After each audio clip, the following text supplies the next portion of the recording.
Project Creator is proudly hosted on Anchor.fm. If you haven't heard of Anchor, it is the easiest way to make a podcast. First of all, it's free. There are free creation tools to help you record and edit, and Anchor will distribute your podcast for you to Spotify, Apple Podcast, and so many more. Best of all, you can make money from your podcast with no minimum listenership. It's everything you need to make a podcast all in one place. Download the free Anchor app or go to Anchor.fm to get started on your podcast today.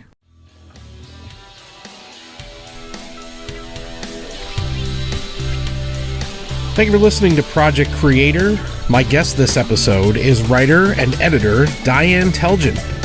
Not only did Diane share her journey to becoming the author of a Ghostly Tales children's book series, but she also gave us a window into the world of becoming a published writer as well as an editor who works with other writers in the professional writing space. Diane's unique perspective reveals how there's more than one path to becoming a published author. You can find more information on Diane's work and editing services that she offers on her website at dianetelgen.com. If you'd like to be a guest on the show and share your creator journey, please get in touch. And if you'd like to hear exclusive behind-the-scenes conversations with my previous guests, I invite you to visit the Patreon link below, and of course, I appreciate your support. Diane, thank you so very much for joining me here on Project Creator. How are you? I am doing well. I'm really excited to be here and chat about creating content, creating things that we share with the world. And you specifically, you are an editor, but you're now an author. You're a writer. You are working in the literary space. And I'm really keen to kind of get a sense of where you came from in that world, how you got started. I want to hear your story. I want to find out what it was like to walk the path that you have walked to where you are now, which is publishing children's books. So that was a great big loaded setup.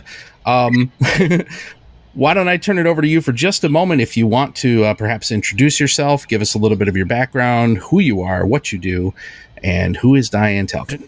Hi. Well, I'm Diane Telgen. I write children's books.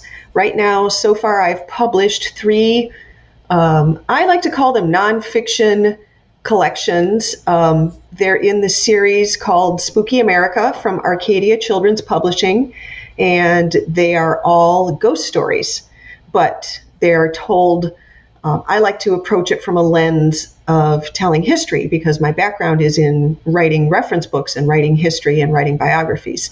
So my 3 books that have come out so far are The Ghostly Tales of Michigan's West Coast. I grew up in Michigan. Then there's The Ghostly Tales of Pittsburgh. And my newest one, which just came out last month, is The Ghostly Tales of Michigan's Haunted Lighthouses. And so those were really fun to do because, like I said, I kind of slip in the history.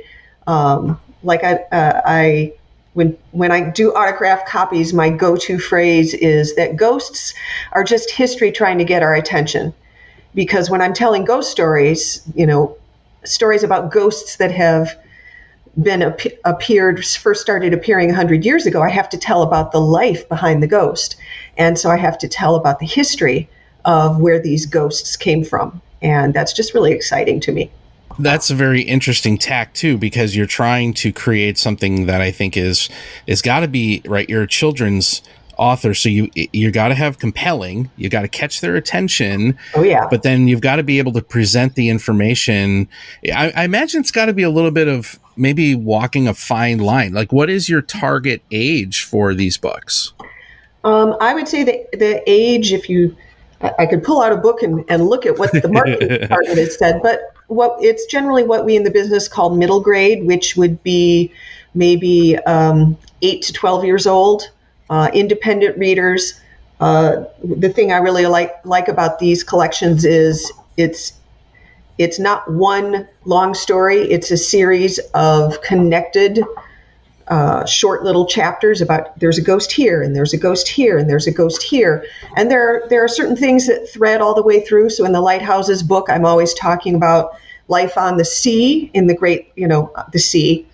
The Great Lakes are like an ocean. If you've never been to Michigan, and been to the shore to visit one of the Great Lakes, literally, it looks like you're at the ocean because they are that big, and the storms there and the number of shipwrecks there are incredible. And it was, it was the major form of transportation for that area until the age of the railroads in the middle of the 19th century. So to kind of bring that to life and recall, this is where we've come from, and to do it by telling ghost stories, that's just a lot of fun.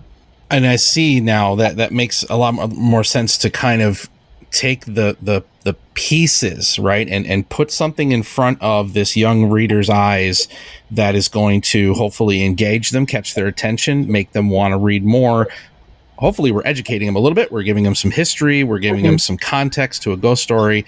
But like you said, you're not dragging it out then for another 3,000 words or another 50 pages longer than it needs to be. Because look, it's 2021. Attention spans are what they are. Yeah. Children are growing up in this quick consumer and move on type of setting. Yeah, it's a challenge. You need to give them enough context to understand the story and to understand the people, but you need to do it quickly and simply, so that they don't, I'm not writing a dissertation, so just enough to give them kind of a flavor of this is how life was different. So the interesting thing actually is that these books all started, Arcadia has they have a line of adult books. And so this is originally written for adults. And what Arcadia did is they decided, we're going to have a children's book imprint, and we're going to take these stories and we're going to hire children's books writers to completely rewrite them for a young audience. So I essentially used the original book, which would, I think, like I had Haunted Pittsburgh and turned into the Ghostly Tales of Pittsburgh. And so I looked at the Haunted Pittsburgh book and I paged through it, and I could show you my original had sticky notes all over it because it would be like, this story has a little bit too much murder for a child audience. And, and it helped me organize it, but I completely rewrote them from scratch. So I used that as the source material. I did extra research to make sure that I could explain the historical context. Because I could tell I can just throw out a story about a haunted inn from the 17th century. But if kids don't understand what was going on in Pennsylvania at that time they're not going to they're not going to get the full flavor of it. I mean, there was a time when Pennsylvania was the western frontier of the United States. Back when the country was young, that was the western frontier. So that was kind of a fun part of that project. To be able to build a different context and something that kids would never even consider, right? Forget Michigan. There was no such thing as California. There was no such thing as this big, vast map. And so you're looking to bring them into a different world for them, right? You're painting a picture and inviting them in. Now, with that, I'm curious, like, did you have times when you found it was difficult to walk the line between making this sound a little bit too geared towards littler kids? Like did the language at some points get a little tricky because I don't want to talk down to them or patronize? They're not 6. I'm shooting for 12-year-olds, and vice versa, avoiding that college dissertation that they're not going to read anyways. So what was it like to navigate that middle? Well, the big difference between writing for I'm used to writing for an adult or an older, like high school student audience. A lot of my previous works, writing reference books, which are designed to go into high school and college libraries. Right. So the big difference for me, I think, between writing for an older audience and writing for an audience of elementary school age is you do have to consider they don't have the same experience. So sometimes you do have to give them more context. You have to explain, for my Lighthouses book, I had an introduction that explained why did we need lighthouses? Because, kids are not going to understand. If they don't understand, well, that was how everything was shipped before we had trains and trucks and highways. Things were shipped over the Great Lakes, and there was no radar. There was no weather service. So sometimes the lighthouses were the only thing protecting these people, protecting sailors from a horrible death on the water. So that's one part, is giving the context where for young readers who don't have the knowledge to understand the full story.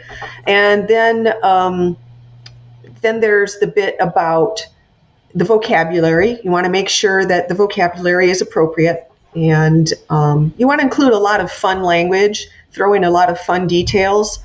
When I wrote the first one that I did in the series, which is Western Michigan, and the first story that I wrote was about a shipwreck that was a ship that was going from Milwaukee to the western shore of Michigan, which was a great tourist area back in the mid to late 19th century. And so I wanted to explain, well, why would people be traveling that? I mean, I know why people would be shipping, but this part of the story was one of the ghosts is a little boy who died in one of these horrible shipwrecks during the storms on the Great Lakes. So when I was writing this story about why would a young boy be traveling with his mom on the boat, I threw in a bit there about, well, back in the late 1800s in Milwaukee, they didn't have sewers. So can you imagine? There was the waste from the horses, the horse-drawn carriages. People didn't have indoor plumbing, so they just throw it into the sewer onto the street.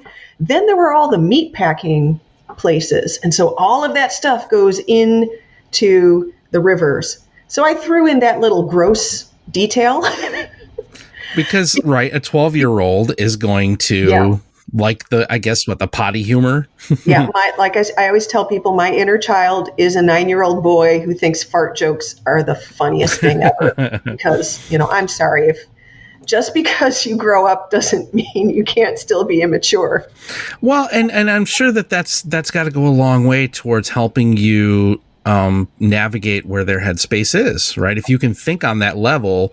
And I've always, for me, that statement always ended with, yes, I grow old, or there's no way in hell I'm growing up. You can't make me. Mm-hmm.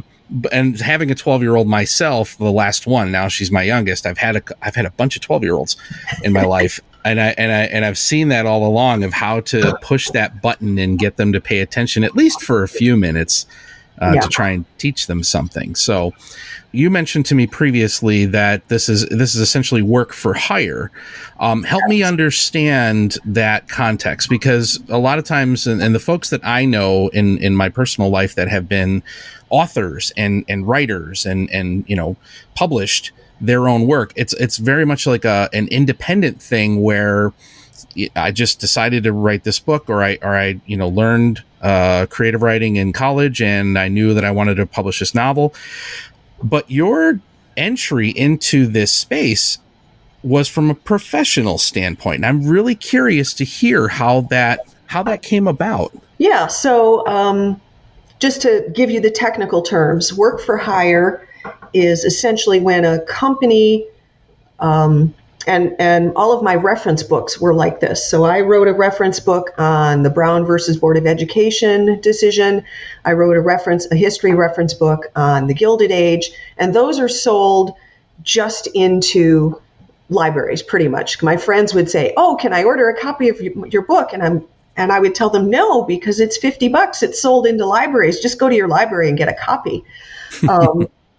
But work for hire, it's a specific contractual arrangement, whereas I write the book, but the company owns the copyright. So they pay me for writing the book, and then they go off and publish it, and I have nothing else to do with it at all. I mean, I'll talk about the book, I'll do publicity, but I don't get any other money from that. And most of the books that, if you go into a bookstore on a bookshelf and you pull a novel off and you buy the novel, those are done through royalty basis. So what usually happens is someone's written a novel, they go out and they find an agent, and the agent gets an editor to buy the novel, and they get what's called an advance against royalties. And royalties are when you get a certain percentage of every copy of your book that's sold, you get a certain percentage. That's your royalties. So when you publish the book, and you and the publisher hope that it will sell a lot of copies, because the more copies it sells, the more money that everyone makes. So that's just a different kind of arrangement. So when you do work for hire, it's usually because the publisher has the idea to start with, and they're looking for an author to write it. That makes a heck of a lot more sense than what I was originally trying to piece it together in my head of like, okay, and I guess I want to even take it back a bit further than that. How did you find yourself in this position to be writing for hire like that?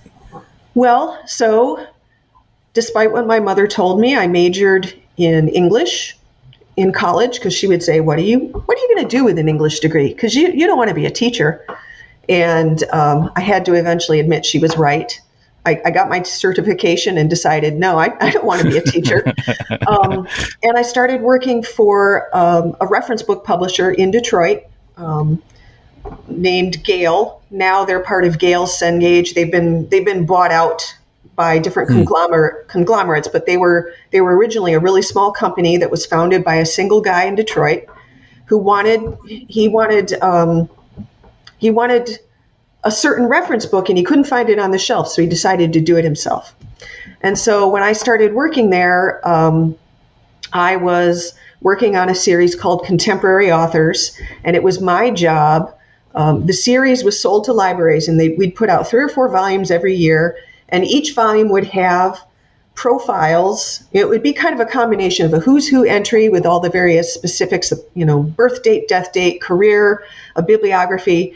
And then if it was an author that was important, we would have a little essay about their works and critical response to their work.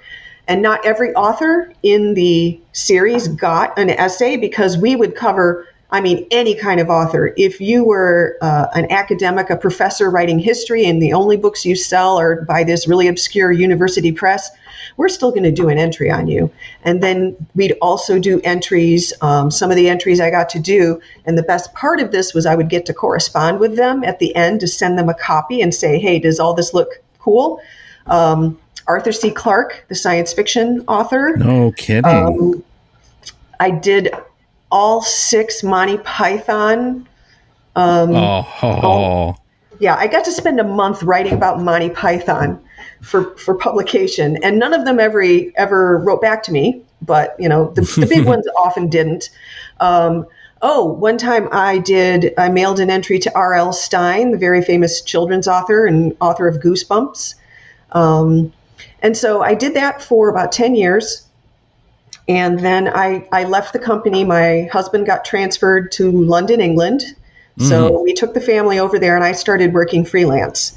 And from that point, as a freelancer, then this company and other companies, so people would leave that company and go to a different company, but they'd still remember my name. And so they'd get in contact with me and say, hey, Diane, do you want to do a chapter on the steel industry for this book that I'm writing? Or Diane, would you like to do this whole book on the Gilded Age?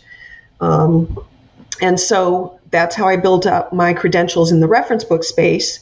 And then these kids' books, the Spooky America, came from a referral from the woman who was starting this new imprint. We had a writer friend in common, and my writer friend called me up and said, hey, she's looking for people to write these books. Is this something you'd be interested in? And I said, sure. So, so that's how I've gotten my name on the spine of a book. And I'm fascinated by it. Truly, I am, because again, it dispels so many of the common beliefs, everybody assumes this is how somebody becomes a writer. I'm doing air quotes since this is audio only, that it goes this way and this is how you do it. Or the layout that you just put together for me with royalty type work. No, it's interesting because there's another whole set of experiences that can lead you towards becoming a creator of interesting content that doesn't have anything to do with just I'm going to write this thing and then hopefully somebody buys it and pays me royalties and I end up turning into R.L. Stein or I turn into, you name it. I don't know. Nobody's going to be Stephen King. Well, don't get me wrong. I am pursuing that avenue as well. Good. I am a creative writer. I've been writing novels since forever and trying to get them published. I went to grad school and got my Master of Fine Arts in writing for kids because I discovered in the middle of writing my first novel, which I thought was going to be a fantasy novel for adults, and realized, well, no, my writer voice is actually younger. And I love writing. I mean, I love reading books for kids. I love reading young adult books and books for younger kids. And so, yeah, I have my own novels. I have 3 or 4 that I have finished that I've been trying to get an agent for or trying to get an editor to buy them. And it is I could go on and on and on about what a difficult, heartbreaking, just really frustrating journey it can be, because I've been doing that for a while. But I also have these other books I do because I just love to write. I love stories in all forms. So, nonfiction that I've gotten published, and then my own fiction, which I'm still waiting and hoping someday to publish. There are so many different ways. Maybe a little bit of a best of both worlds, because you do truly love it. And as we're talking, like, the passion that you have for it just comes off you in waves, right? Your smile gets bigger and bigger as you dig into these concepts and these things, but you get to do it and actually literally get paid because this is your job. This is what you do. But at the same time, I'm really glad to hear that you are pursuing your own creative fiction and trying to go down that path of getting published and becoming, a name outside of this, I guess, academic suite of things that you do. So, because I've spent the last 20 something years of my life, like, being a professional amateur at literally everything. And I went through that moment in my early 20s when I wrote a book, and took about a year and all that. And I don't have any credentials. I had no idea what I was doing, no formal training, no whatsoever. And it went all of about 1 rejection letter and, no responses from anybody else. I said, okay, good. That's not me. Let's go on and do something else. So it's interesting to hear that there's an opportunity for folks to take that educational piece and go work for a living and do this type of stuff that, if you love it anyways. Well, I just want to correct you. Oh, please. I'm not saying that I make a good living from my writing. I am extremely fortunate that I am married and my husband has a steady job, and he's like, you go do whatever you want. And because the pay is not great. And okay. even if I were a middling successful novelist, the pay would not be great. It's a very difficult business. But it's a lot of authors I know. So I have a lot of friends who are children's book authors, who are editors. They took a huge hit in 2020 because a lot of authors, they don't make a living just from writing books. They might also do editing. They might also teach. They might also do author visits. And so when the pandemic hit in 2020, all of my friends who were making part of their income from doing author visits completely lost everything because, there are no more author visits. No more author visits. School's out. Everything's virtual. And so it is a tricky business to make a living at. It's frustrating, but if you are a writer, you just can't stop writing. And it's interesting that you say that you were younger and you wrote a novel and you sent it off and you got rejection and you kind of gave up. And that kind of makes me want to address this big myth about writers and writing novels. And that is that when you write a novel, when you write a brilliant novel, the writer sits in a room all by themselves at their computer or maybe even their typewriter, and it pours out of them in this flash of genius. and then all of a sudden they give it to a publisher, and the publisher recognizes the genius, and they publish it, and it gets sold and becomes a bestseller, an award winner. And yes, it's brilliant. It's a moment of genius. And it is not that at all. It is a hard work. It is a lot of hard work. And we don't see it depicted in popular culture. We don't see it happening. So, it's not like with a painter. You can see them painting. You can see all of the canvases in their studio. With a musician, you can see them in the studio working, and you've heard there are producers, and there are songwriters and producers, and if you've got a band, you've got multiple people coming together.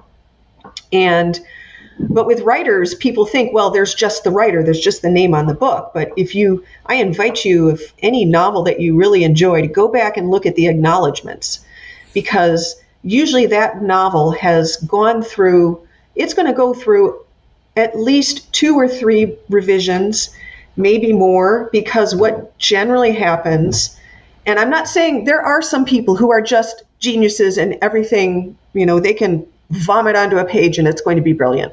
But I think for the majority of writers, what happens is you write a crappy first draft, and then you give it to a critique partner, a beta reader, someone you trust, and they critique it, and you look at it, and you're like, oh, yeah, you're right, that's a problem. And, oh, you're right, I probably should have, the inciting incident should be earlier than chapter 6. Oh, and you're right, I am making things too easy for my character. I should throw more obstacles in there.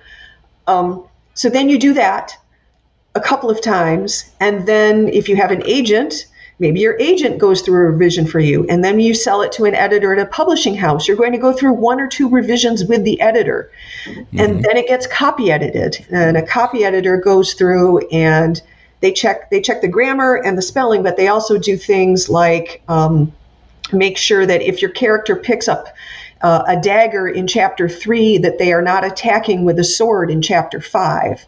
They go through and get all those continuity errors. So just, when you see a book on the shelf in the library or in a bookstore, it's got the author's name on it, but it's not just this one flush of brilliance that's happened. A lot of work has gone into it over a considerable amount of time. So, in my capacity as a freelance editor, where people pay me to edit their books and help them learn about writing, I see a lot of people that come in and expect, oh, well, we'll just do one little editing pass and, you'll tweak the words because they're not quite right. And then I come back and say, well, actually, I think we need to work on your character development here, or, the same things that I would need to work on in my own work, which I can't see because I wrote it myself. I'm in the middle of that forest. I can't see the trees, but I can help other people. And that's why I have critique partners. So, yeah, writing a novel it's just work and work and more work and more work. That's another interesting perspective. Something I'd never considered. That, okay, yes, you are the writer, Diane, but you are also an editor for other people. So that's kind of neat in that you said it perfectly. You don't have that ability. Maybe you get a little bit as the author, as the writer, as the creator. I think we sometimes get a little myopic about our own work, and we don't see the flaws that someone else would see. But you are able to take your experience and look at someone else's work and offer them value in being able to guide them and help them with their own structure and development. And do you find, I'm curious about this, do authors get resistant to the feedback? Do you ever have kind of the pushback that where they have trouble accepting, well, no, that's not my intent. That's not, I know you're saying that's what I should do, but that's not where I want my story to go. Like, do you ever find the conversation goes that way? When I give editing feedback, a lot of times I try not to be prescriptive. There's a great quote from Neil Gaiman, which I'm probably going to butcher. He says something essentially, if somebody tells you there's something wrong with your writing, they're probably right. And if they tell you how to fix it, they're probably wrong. So when I'm editing someone else's work, what I like to do is I like to point out, okay, so do you see in this chapter, I don't understand what your character's goal is. You know, that in most traditional stories, and a lot of times I tend to work on a lot of fantasy and speculative fiction. And in that kind of quest story, if your character doesn't start with a goal, what is going to impel them to act? Because you have to have a character who's going to act, because who wants to read a book about someone sitting around all day? You know, there's a reason The Hobbit does not take place in the Hobbit hole for the whole story, because we want to see him go out. We want to see Bilbo go out and have adventures.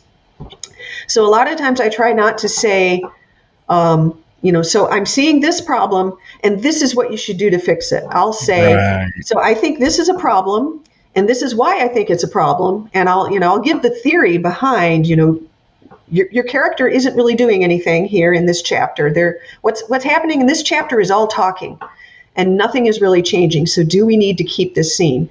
So sometimes I might recommend, hey, you could try throwing in an event, and I might brainstorm a couple, or I might just say, I think you need to cut this, or I might say, think about what's your character's goal and how can we get that on the page. So I do sometimes get, it's great. Sometimes I get pushback from authors because they weren't expecting it to be that much work. And you know, I think there's a tendency sometimes when people are, especially if they're thinking, you know, I have this idea and I want to share it with everyone. And it's so tempting to be like, oh, well, I'll write it up. I'll get an editor. I'll independently publish it. And there it's all done. And so they look at getting an editor as something on a checklist to be checked off. And I don't think they understand that, well, that's not how I look at it. I want to make your story, I want to help you bring it to its fullest potential. So I'm going to suggest, hey, I think, and I always start my letters, this is what I think is working really well. I love doing that. That's what we call a critique sandwich. I want to stress, this is what you're doing well. Keep doing more of this. This is a strength. This is where I think you can improve. And, I've always said, about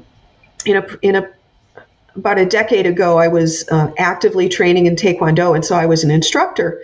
And I would always tell the kids when we were about to have a testing, and it can be very stressful for younger kids, or even for older kids, because there's this panel of black belts up behind a table, and we're all staring at them, and we're picking at them. We're saying, fix that, fix that, fix that, fix that. And it can be very stressful, and the kids can just feel overwhelmed. And I always like to tell them beforehand, remember, we are not picking on you because we think you're awful. We are picking on you because we think you can do better.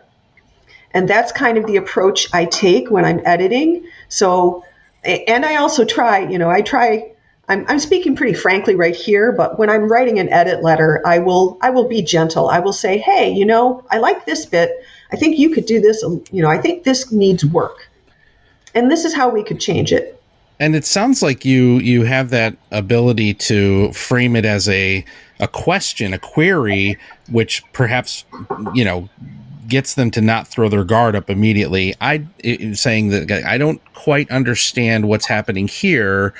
Maybe can you flesh that out? But not coming at it as okay, that scene sucks. You need to drop that, and he should probably be in the courtyard instead of in none of that. It's the lead the horse to water kind of thing, and let them figure out that it's water. And I'm a writer myself, and I feel exactly the same. And so I always tell my editorial clients, take a day or two before you write me back. Because the first thing you want to do is, you've put your heart out on the page and you want it to be wonderful. And, the reason why you can't really edit yourself is because the story is all in your head. And the trick about writing is figuring out what bit of what's in your head you need to put on the page for the reader to understand what you're trying to do. And so I can't come to that. I can't look at my own stuff and know what's missing. It's already in my head. I'm making that connection. I know what I'm trying to say, so I can't tell whether I've communicated that effectively. but with someone else. So I always want, you've put your heart on the page. And so I always want to respect that, because to write something is hard. To ask for feedback, oh my gosh, you're making yourself vulnerable.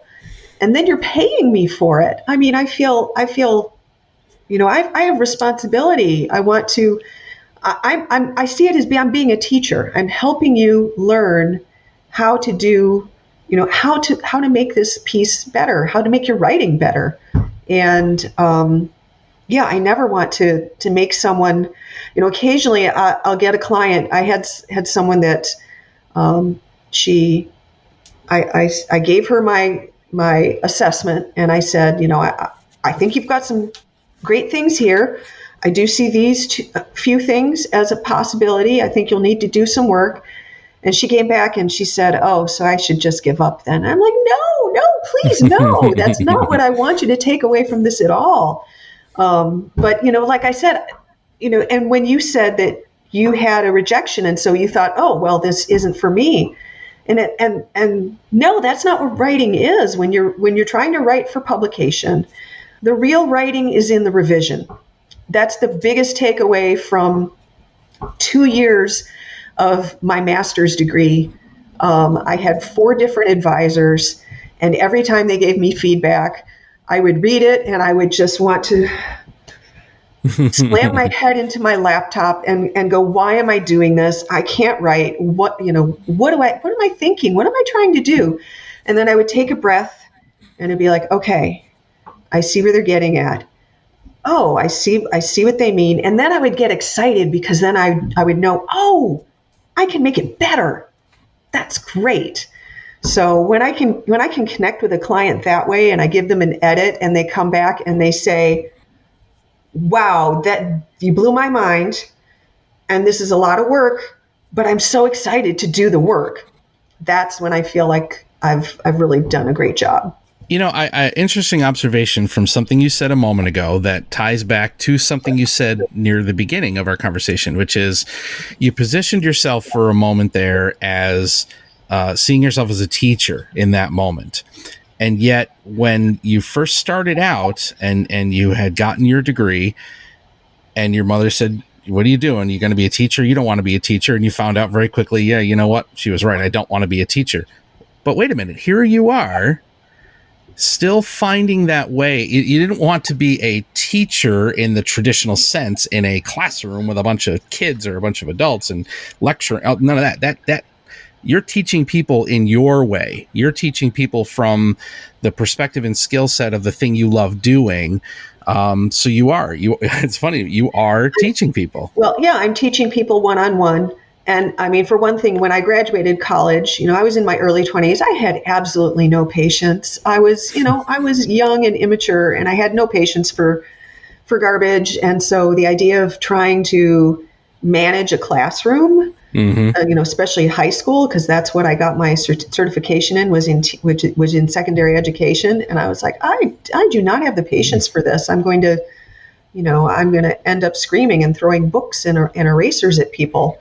I don't want to do this. And that's, and deciding, okay, I've tried that. That's not what's going to work for me. That's what led me into reference book publishing, because I couldn't decide, I wasn't sure what I would do next.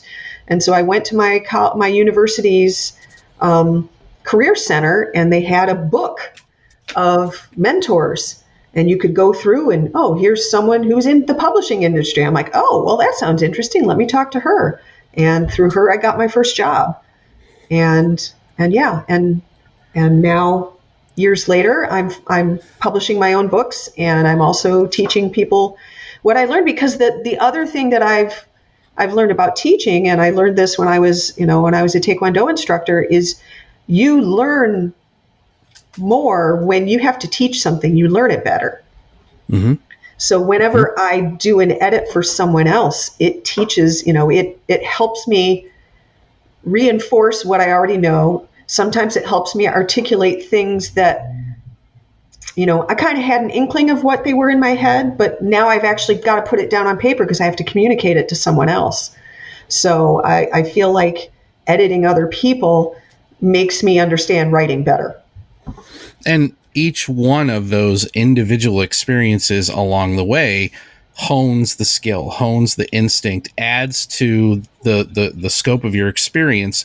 And every time, even now, as you're working with a new client, you are picking up more, and you're sharpening that knife edge even more each time that you put your hands on something, whether it's your own work or somebody else's.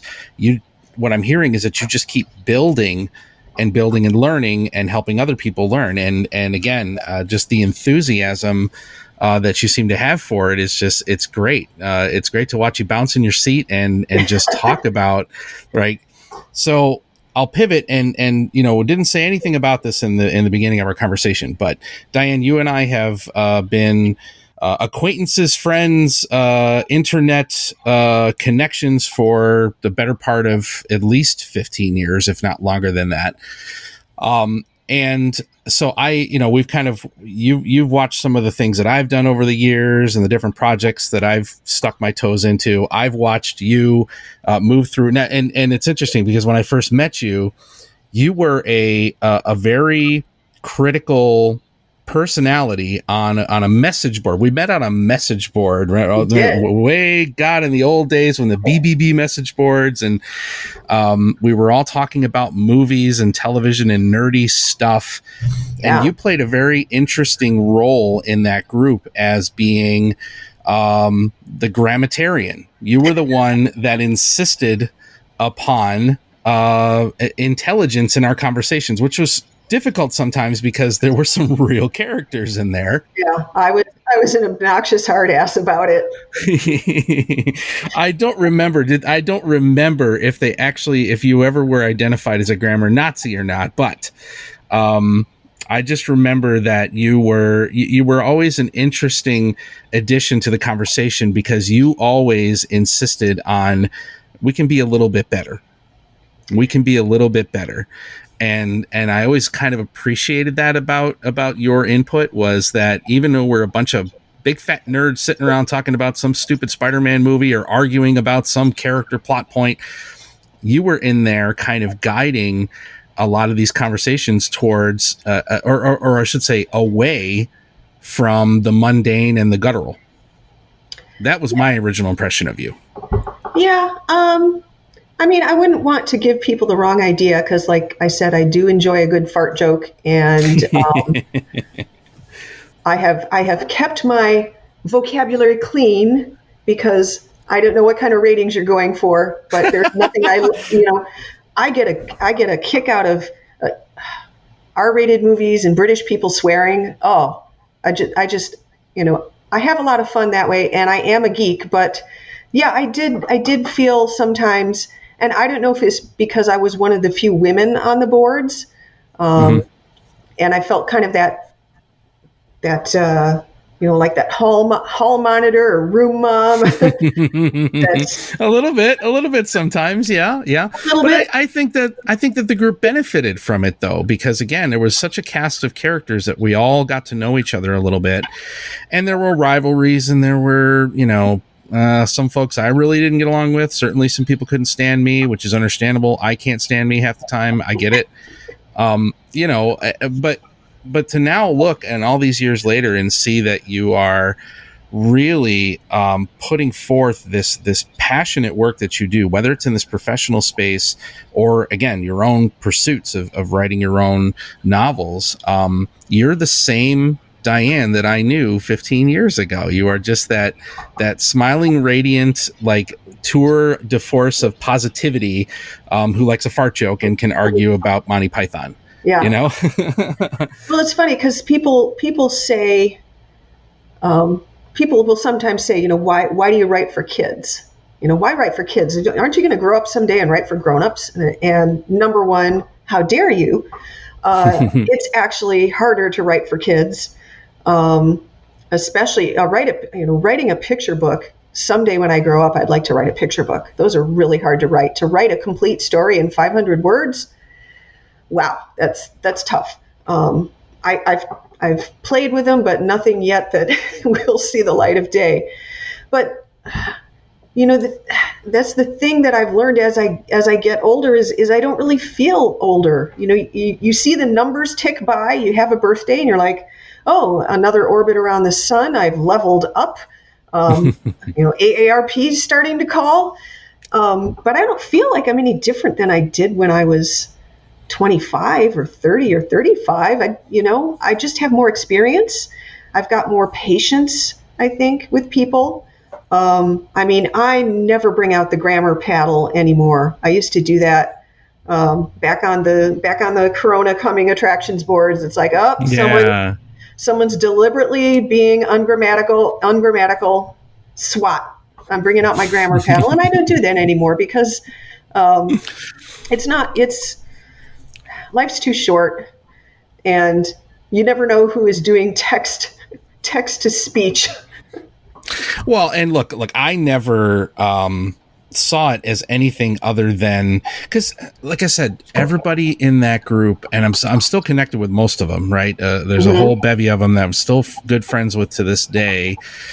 I never saw it as you swinging a grammar paddle in a objectively serious manner. I just saw it as this is the character that is on there under that username, and this is the contribution to this little ecosystem that we're existing in. But it was a creative hotbed too, and a lot of cool people, and some of the things that people, the epic stories people would write on a message board, I think, because sometimes we'd get into long conversations about what's going to be in the next Lord of the Rings movie, or like you said, the next Spider-Man movie, or we would talk about books, popular books. We talk about the James Bond board was a favorite of mine. And people would, it was a place to geek out. So people would go on, and we would just all enjoy it. And it was so much fun. And like you said, I'm still in touch with a lot of the people. And even though we don't interact in that kind of space anymore, I think social media has kind of taken over that role, and it's not quite as intense as it would be as like, hey, I'm going to take 15-minute break from my work and go onto the boards and have these discussions in threads. I still think very fondly of all those people because they were wonderful people. I mean, we all had enthusiasm about nerdy stuff, and I'm old enough. I remember when being a nerd was not cool at all. Oh my. Well, look, what am I now? I don't remember. I'm going to be 46 this year. And I remember when it was tough to be, and even in my generation, it was tough to be a nerd. It was hard. Dungeons and Dragons wasn't openly discussed, even though I played Dungeons and Dragons from age 8 to age 16. It wasn't discussed. And here now, all 6 of my children will get together once a month and argue over who's going to be the DM on another campaign. Like, what? Where did all that come from? I never got to do that. I had to hide in the shadows to play Dungeons and Dragons. It was bringing Satan into our schools at D&D. How dare you? And yet here it's like this complete, the ecosystem is everywhere. It's everything. There are no limits. There are no boundaries, and for better or ill, I suppose. But well, that's what happens when I think with Generation X, and I'm solidly Generation X, is we're kind of overshadowed by the baby boomers, but in a way, now that my generation has come of age, and you see the members that are, taking over Pixar and Star Wars and the MCU and all of those creators in our generation are creating stuff that when we were kids, it was kind of on the outside and not very cool. And they finally got the experience and the know-how and the power to say, okay, we're gonna make a TV show, we're gonna make a movie series, and so now it's widespread. Now it's everywhere. Now all of us nerds have grown up and we have our own kids and we've indoctrinated them into nerddom, and so everyone's a nerd. So. And you get the fantastic opportunity to take that experience, right? That part of your personality and your background in your life, and you're writing kids' books, right? Mm-hmm. Everything you just laid out, who we are as nerds from the 70s and 80s, we now get to influence young minds towards what we find interesting. That's what fires me up is thinking that, there are creators out there. So many, I get to talk to so many young people. I talk to a lot of 20 somethings and a lot of, 30-ish kids. But it's when I can really find a good conversation with somebody I can relate to, that I start to realize, yeah, you know what? It's a bit of a creative renaissance out there right now. And we're the ones that are putting that little bit of guidance in there, that little bit of perspective, that little bit of maturity, and fart jokes aside, great fart jokes, just make them tasteful, right? If you're going to make me laugh, you better really make me laugh. There's more to it than just vulgar humor. And that's where I go off and geek out. So, Diane, this has really been a lot of fun. I am so grateful that you took the time out of your evening to come and share your experiences for young writers, for new writers. It doesn't matter what age you are, really. If you're out there and you want to do what Diane does, you just heard a whole hell of a lot of useful information and perspective on what you need to think about and where you need to be mentally and the people that you need to surround yourself with. I really am just very grateful for this conversation. Well, it has been a pleasure to chat. As you can see, I get really enthusiastic about writing and the creative life. I love creating stuff. I love sharing it. And it was just a joy to talk to you about it.